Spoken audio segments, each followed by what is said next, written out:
ദൈവനാമം വാഴ്ത്തപ്പെടട്ടെ. ഇന്ന് ഏപ്രിൽ മാസം 19 ശനിയാഴ്ച, നോമ്പിൽ 40-ാം ദിനം. എന്നെ കേൾക്കുന്ന നിങ്ങൾക്ക് ഏവർക്കും ക്രിസ്തുയേശുവിൻ്റെ നാമത്തിൽ സ്നേഹവന്ദനം. അല്പസമയ ചിന്തയ്ക്കും ധ്യാനത്തിനുമായി തിരഞ്ഞെടുത്തിരിക്കുന്ന ചിന്താവിഷയം എറ്റേണൽ ലൈറ്റ്, നിത്യ വെളിച്ചം എന്നതിനെക്കുറിച്ചാണ്. അതിനാധാരമായി വെളിപ്പാട് പുസ്തകം 21-ാം അധ്യായം അതിൻ്റെ 23-ാമത്തെ വാക്യം.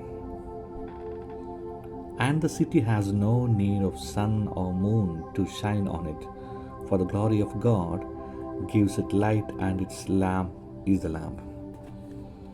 നഗരത്തിൽ പ്രകാശിപ്പാൻ സൂര്യനും ചന്ദ്രനും ആവശ്യമില്ല. ദൈവ തേജസ് അതിനെ പ്രകാശിപ്പിച്ചു. കുഞ്ഞാട് അതിൻ്റെ വിളക്ക് ആകുന്നു. നിത്യപ്രകാശം അല്ലെങ്കിൽ എറ്റേണൽ ലൈറ്റ് എന്നത് ക്രൈസ്തവ വിശ്വാസത്തിൽ ഏറ്റവും അധികം പ്രാധാന്യമുള്ള ഒരാശയമാണ്. ദൈവത്തിൻ്റെ ശാന്തിയും സ്നേഹവും പ്രകാശവും അനന്തമായി മനുഷ്യരിലേക്ക് എത്തുന്നു എന്നതാണ് ഇതുകൊണ്ട് അർത്ഥമാക്കുന്നത്. ഈ വേദഭാഗത്തെ നമ്മൾ ആഴമായി ധ്യാനിക്കുമ്പോൾ അതിൻ്റെ ഒരു പശ്ചാത്തലം പരിശോധിക്കുന്നത് വളരെ ഉചിതമാണ്.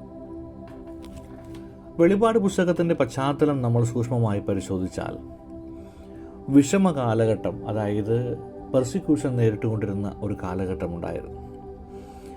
അവിടെ വിശ്വാസികളൊക്കെ മനസ്സ് തകർന്ന് ഇനി എന്താണ് ജീവിതത്തിനൊരു സാധ്യത, ഇനി മുൻപോട്ടുള്ള വഴി എപ്രകാരമായിരിക്കും, ഈ അന്ധകാരത്തിൻ്റെ പിടിയിൽ നിന്ന് ഞങ്ങൾക്ക് മോചിതമാകാൻ കഴിയുമോ, ഒരു നിത്യമായ ജീവിതത്തിനായിട്ട് ഞങ്ങൾക്ക് സാധ്യതയുണ്ടാകുമോ, ഇപ്പോൾ ഞങ്ങൾ അനുഭവിക്കുന്ന ഈ കഷ്ടതകൾക്ക് ഒരു അറുതി ഉണ്ടാകുമോ, ഒരു സസ്റ്റൈനബിളായ ഒരു ജീവിതക്രമം ഞങ്ങൾക്കായി ലഭ്യമാകുമോ എന്നിങ്ങനെയുള്ള ഒരുപാട് ആശങ്കകൾ പേർ നടന്ന ഒരു കാലം കൂടിയായിരുന്നു. കർത്താവിൻ്റെ നാമത്തെ ഏറ്റുപറയുന്നവരൊക്കെ ക്രൂരമായി ശിക്ഷിക്കപ്പെടുന്ന, മരണത്തിന് ഏൽപ്പിക്കപ്പെടുന്ന ഒരു കാലഘട്ടത്തിൽ വിശ്വാസ സമൂഹത്തിന് ശക്തമായ ഒരു പിന്തുണ നൽകുവാനായി യോഹന്നാൻ എഴുതിയ വാക്കുകളാണിതൊക്കെ. ദൈവം കൊടുത്ത ആലോചനയെ അതേപോലെ തന്നെ ആ ദർശന പാരവശ്യത്തിൽ നിന്നുകൊണ്ട് തൻ്റെ വിശ്വാസികൾക്ക് സമർപ്പിക്കുമ്പോൾ അത് ആ കാലഘട്ടത്തിൽ ഒരു വിശ്വാസത്തിൻ്റെ അധികമായ വർധനയ്ക്കും അവരുടെ വീണ്ടെടുപ്പിനും കാരണമാകുന്നുണ്ട് എന്ന് നിസ്സംശയം നമുക്ക് പറയാൻ കഴിയും. ഇത്തരം സംഘർഷങ്ങളിലൂടെ കടന്നു പോകുന്ന, പ്രയാസങ്ങളിലൂടെ കടന്നു പോകുന്ന അവരോട് യോഹന്നാൻ പറയുന്നു, നിങ്ങൾക്കായി ഒരു പുതിയ നഗരത്തെ ദൈവം ഒരുക്കിയിരിക്കുന്നു. ഒരു പുതിയ യെരുശലേമിൻ്റെ ദൈവ സാന്നിധ്യത്തിന് നഗരമായി മാറുന്നു. അവിടെ ഭൂമിയിലെ നഗരങ്ങൾ പോലെയല്ല, പാപരഹിതമാണ്. ഒരിക്കലും പാപത്തിൻ്റെ യാതൊരു ലാഞ്ചന പോലും അതിൽ കടക്കാത്ത വിധം അത്രയധികം സുരക്ഷിതമായ ഒരിടമാണ്. അവിടെ മരണമെന്ന യാഥാർത്ഥ്യമില്ല. മരണത്താൽ ആരും അവിടുന്ന് വേർപെടുന്നില്ല. എല്ലാവരും നിത്യമായി ജീവിതത്തിൻ്റെ ഓഹരിക്കാരായി തുടരുന്നു എന്ന് യോഹന്നാൻ രേഖപ്പെടുത്തുകയാണ്. അവിടെ കരച്ചിലില്ല. കാരണം ഭൗതികമായ നേട്ടങ്ങളെക്കുറിച്ചോ സ്വാർത്ഥ ചിന്തകളെക്കുറിച്ചുള്ള വിചാരങ്ങളോ വിചാരബോധങ്ങളോ ഇല്ലാതെ മനുഷ്യർ ജീവിക്കുന്ന ഒരു സാഹചര്യം. അവിടെ അന്ധകാരമില്ല. ഒരിക്കലും ഒരു തിന്മയുടെ ശക്തി നമ്മുടെ മേൽ പ്രവർത്തിക്കുകയോ നമ്മുടെ മനസ്സിനെയോ ശരീരത്തെയോ കീഴടക്കി നമ്മെ തെറ്റിൻ്റെ മാർഗത്തിലേക്ക് കൈപിടിച്ചാനയിക്കുവാൻ അവിടെ ആരുമില്ല. ദൈവത്തിൻ്റെ പൂർണ്ണമായ നിരീക്ഷണത്തിലും സംരക്ഷണത്തിലും കാവലിലുമുള്ള ഒരിടമായി യോഹന്നാൻ അതിനെ അവതരിപ്പിക്കുക. അതുകൊണ്ട് ഇത് ആത്മീയമായ ജീവിതത്തിൻ്റെ പരിസമാപ്തിയായും ദൈവഭക്തൻ്റെ ആത്യന്തികമായ ലക്ഷ്യസ്ഥാനവുമായി രേഖപ്പെടുത്തിയിരിക്കുന്ന മനോഹരമായ വിവരണമാണ് യോഹന്നാൻ തൻ്റെ വിശദീകരണത്തിലൂടെ പങ്കുവയ്ക്കുന്നത്. ഇവിടെ പറയുന്നത് ഇങ്ങനെയാണ്: സൂര്യനും ചന്ദ്രനും ഒന്നും വേണ്ടതില്ല, പ്രകൃതിദത്ത പ്രകാശം വേണ്ടി വരുന്നില്ല, ഭൂമിയിൽ എല്ലാ താൽക്കാലിക പ്രകാശങ്ങളും എല്ലാം പൂർണ്ണമാകും. ആത്യന്തികമായ ദൈവത്തിൻ്റെ വെളിച്ചം മാത്രം സർവ്വജനതയുടെ മേൽ പൂർണ്ണമായും നിശ്ചയമായും വന്നു ചേരും. അത് ഓരോ മനുഷ്യൻ്റെയും ഉള്ളിലെ അന്ധകാരത്തിന് തരികളെ പൂർണ്ണമായി നിഷ്കാസനം ചെയ്തുകൊണ്ട് ഒരു പുതിയ ജീവിതക്രമത്തിനായി ഒരുക്കുമെന്നുള്ള വലിയ പ്രതീക്ഷയും പ്രത്യാശയും അവരിൽ പകരുന്നുണ്ട് എന്നത് വളരെ ശ്രദ്ധേയമായ ഒരു കാര്യമാണ്. ഇവിടെ ദൈവത്തിന് ഗോഡ്സ് ഗ്ലോറി ആണ് അതിനെ പ്രകാശിപ്പിക്കുന്നത്. മഹത്വം എന്ന് ഇവിടെ യോഹന്നാൻ വിശേഷിപ്പിക്കുന്നത് വിശുദ്ധിയുടെ പൂർണ്ണതയും ദൈവിക സാന്നിധ്യത്തിൻ്റെ തീവ്രതയും ശക്തമായി സൂചിപ്പിക്കുന്ന മനോഹരമായ ഒരു വിശദീകരണമാണ്. അവിടെ മറ്റൊരു ലൈറ്റിൻ്റെ ആവശ്യമില്ല, മറ്റൊരു വെളിച്ചം പ്രകാശിച്ച് അവിടുത്തെ ഇരുളിനെ മാറ്റേണ്ട ആവശ്യമില്ല. ആത്യന്തികമായി ദൈവം തന്നെ ആ നഗരത്തിൻ്റെ പ്രകാശമായി മാറുന്നു. അവൻ്റെ മഹിമ ഒരു വലിയ സാന്നിധ്യമായി എല്ലാവർക്കും അനുഭവപ്പെടുന്നു എന്നത് നമ്മൾ തിരിച്ചറിയേണ്ടത് വളരെ ആവശ്യമാണ്. അതിൻ്റെ വിളക്കായി ആ ദേശത്തെ മുഴുവൻ പ്രകാശിപ്പിക്കുന്ന ഒരു ദീപനാളമായി ദൈവം നിലനിൽക്കുന്നു എന്ന് അവിടെ പറയുകയാണ്. അതിൽ പറയുന്നു ആ വെളിച്ചത്തിൻ്റെ അർത്ഥമെന്ന് പറയുന്നത് യേശു ക്രിസ്തുവാകുന്നു എന്ന് വളരെ സംശയം ശക്തിയോടെ വ്യക്തമായി യോഹന്നാൻ അവതരിപ്പിക്കുന്നുണ്ട്. ഇതിൽ എന്താണ് നമുക്ക് നൽകുന്ന സന്ദേശം എന്ന് പറയുന്നത്, ദൈവം നമുക്കായി ഒരുക്കിയിട്ടുള്ള വെളിച്ചമാണ്, നമുക്ക് മാത്രമായി ഒരുക്കിയിട്ടുള്ള വെളിച്ചമാണ്. ദൈവത്തിനായി കാത്തിരിക്കുന്നവർക്ക് ആ വലിയ സഹനതയിൽ ക്രിസ്തുവിന് വേണ്ടി സഹനമേറ്റവരും ക്രിസ്തുവിന് വേണ്ടി അടിയേറ്റവരും ക്രിസ്തുവിന് വേണ്ടി നിന്ദിതരായ ആളുകൾക്കും വേണ്ടി ആ വലിയ നിത്യപ്രകാശം നമ്മിലേക്ക് ഇറങ്ങി വരും എന്ന് വേദപുസ്തകം നമ്മളെ ഓർമ്മപ്പെടുത്തുകയാണ്.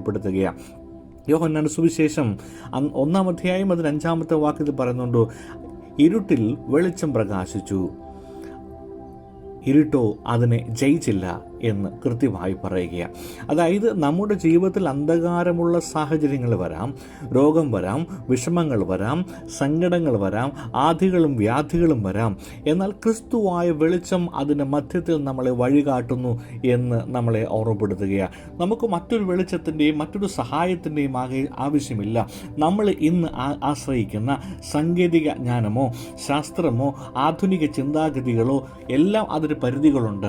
എന്നാൽ പരിധിയില്ലാതെ എല്ലാ ഇടങ്ങളിലേക്കും ഒരേപോലെ എത്തുന്ന നിത്യമായ പ്രകാശമായി ആ യേശു ക്രിസ്തു നിലനിൽക്കുന്നു എന്ന് ഇവിടെ യോഹന്നാൻ പ്രഖ്യാപിക്കുക. സങ്കീർത്തനക്കാരൻ പറയുന്നു 36:9 പറയുന്നു, നിന്റെ വെളിച്ചത്തിൽ ഞങ്ങൾ വെളിച്ചം കാണുന്നു. നിന്റെ വെളിച്ചത്തിൽ ഞങ്ങൾ വെളിച്ചം കാണുന്നു. അതായത് നിത്യമായ ആ വെളിച്ചത്തിൽ ഞങ്ങൾ വെളിച്ചം കാണുകയാണ്. കാരണം ഇരുട്ടൊരിക്കലും ഞങ്ങൾക്ക് തടസ്സമായിരിക്കില്ല, അന്ധകാരത്തിൻ്റെ വഴികൾ ഒരിക്കലും ഞങ്ങൾക്ക് തടസ്സമായിരിക്കില്ല. പ്രകാശപൂരിതമായ വഴികളിൽ ഞങ്ങൾ സഞ്ചരിക്കുന്നു എന്ന് വളരെ കൃത്യമായി നമ്മളോട് ഓർമ്മപ്പെടും. അതുകൊണ്ട് നമ്മൾ ചെയ്യേണ്ടത് നമ്മൾ ആ വെളിച്ചത്തിൻ്റെ പ്രതിഫലനമായി തീരണം എന്ന് വളരെ കൃത്യമായി പറയുക. മത്തായിയുടെ സുവിശേഷം 5-ാം അധ്യായം 14-16 വാക്യങ്ങൾ പറയുന്നു, നിങ്ങൾ ലോകത്തിൻ്റെ വെളിച്ചമാണ്, നിങ്ങളുടെ വെളിച്ചം മറ്റുള്ളവർക്ക് മുമ്പിൽ മനുഷ്യരുടെ മുമ്പിൽ പ്രകാശിപ്പിക്കണമെന്ന് വളരെ ശക്തമായി ഓർമ്മപ്പെടുത്തുക. അതുകൊണ്ട് ക്രിസ്തുവിൻ്റെ വെളിച്ചം കിട്ടുന്നവർ അതിൻ്റെ പ്രതിഫലനമായി തീരണമെന്ന് വളരെ ശക്തമായി നമ്മളെ ഓർമ്മപ്പെടുത്തുക. അത് നീതിയിലും ദയയിലും പരിശുദ്ധിയിലും നിറഞ്ഞതായിരിക്കണമെന്ന് വളരെ കൃത്യമായി നമ്മളോട് ഓർമ്മപ്പെടുത്തുക. അതുകൊണ്ട് ഈ നിത്യപ്രകാശം നമ്മെ എന്താണ് പഠിപ്പിക്കുന്നത്?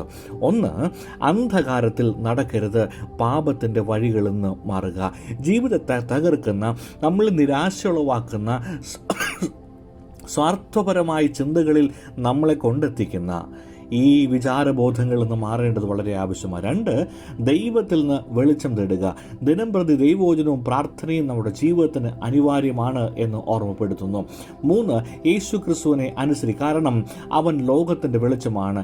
ആ വെളിച്ചത്തിൽ ആയിരുന്നെങ്കിൽ മാത്രം, വെളിച്ചത്തിൻ്റെ മാർഗത്തിൽ നമ്മൾ ചരിച്ചെങ്കിൽ മാത്രമേ ആ വെളിച്ചത്തിൻ്റെ അനുഭവത്തിൽ നിലനിൽക്കാൻ കഴിയുള്ളൂ. അവിടെ ഒരു ഇരുട്ടും നമ്മളെ സ്വാധീനിക്കാൻ കഴിയില്ല.